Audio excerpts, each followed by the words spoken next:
Well, having a fitness buddy can be just the motivation you need to stay on a good exercise plan. But what if your partner is hairy, pants heavily, and drools a lot? Our next guest says even better. Joining us now is celebrity trainer and animal lover Gunnar Peterson to tell us why your pet can be your very best workout friend. Good morning.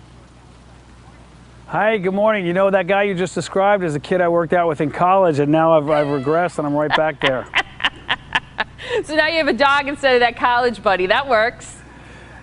But I'll tell you this, my dog will never cancel and will never whine. See? Who is your friend there? Who's your workout buddy? This is Mandy. Hi, Mandy. Why do you think it's a good idea to have a pet? She's not on audio. Say it again? Why is it a good idea to have a pet that you can work out with? It's a great idea to have a pet because you're bonding, you're having a social relationship, you're emotionally benefiting the dog, yourself. Mentally, it's great. Blood's pumping, mental acuity is up, and physically, you can't do better than being out there and having someone who pushes you, because Mandy is definitely in way better shape than I am from a cardiovascular standpoint, and I like pushing to new levels every time I'm out with her. How do you suggest that people kind of shake up their old routine? I think you shake it up a number of different ways. You can add just simple extra time, duration, or you can add intensity by adding sprint intervals to it, by adding different leg movement patterns. If you think about kids, they're moving in all kinds of different directions, but as adults, it's pretty much a straightforward gig. So if you think about adding lateral hops, karaoke step, backpedaling, that kind of thing, I love to incorporate strength work where when we're out walking, I'll stop every 30 seconds and do 5 squats or 5 push-ups, and then keep going and do the same. And at the same time, you're playing with your dog, you're engaging them, and you know, that relationship lasts. And when you're at home, it's just that's why you got it. It's your best friend. It really is. Let me see you do one good push-up.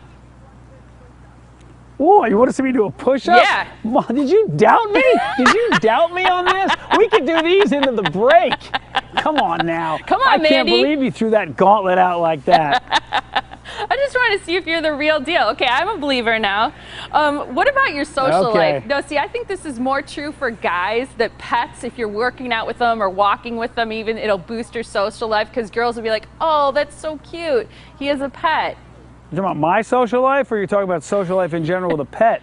Pick, social either life way. in general with a pet is... Yeah, okay. Social life in general with a pet, if you think about it, strangers are more likely to engage you when you have a pet. It's just safer, it's an easy icebreaker. It's a great way to meet people. If you're in a new neighborhood, if you've moved somewhere, think about if you walk out and just walk around the street, you're that new creep who's walking around the street. But if you're out there with your dog, it's a legitimate reason to be outside, and people will engage with you. It's also great dog parks. Get to know your neighborhood, you know, have a sense of community.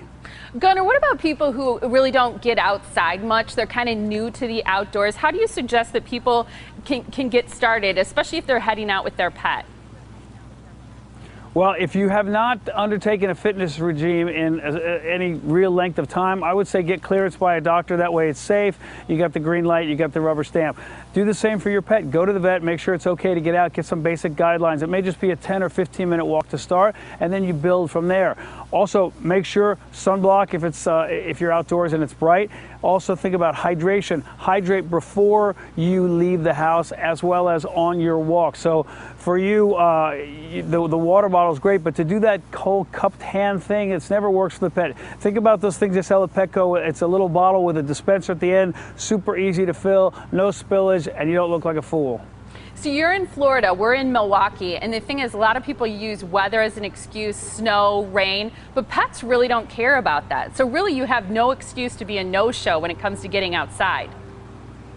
No, they don't mind. They're out there. It's just another element to play in. And you can obviously dress appropriately for the weather, and you still make the most of it. And that way you'll also enjoy those sunny days more. When you've done a few days in the rain or a few days in the snow, you start to really be excited and benefit from the days in the sun. I love it. Where can people go for more information? They can go to petco.com/wholepets, and they'll find everything they need. There are no more excuses, people. Thanks, Gunnar. Bye, thank you.